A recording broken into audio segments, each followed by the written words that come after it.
শিখায়।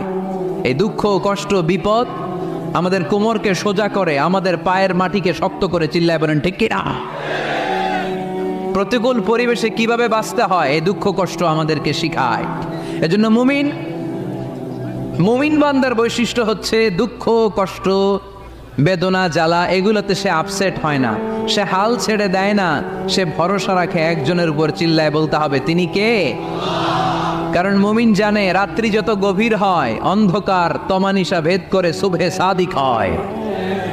মুমিন জানে গর্ভবতী নারীর পেটের ব্যথা যেই দিন বাড়তে থাকে ওই দিনই নতুন মেহমান আগমনের সময় ঘনাতে থাকে।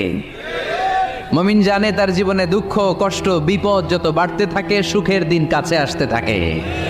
এজন্য মুমিনের হারাবার কিছু নেই। ফাইন্না মাআল উসরি ইউসরা, ইন্না মাআল উসরি ইউসরা। নবী হে, কষ্টের পরেই আছে আনন্দ, দুঃখের পর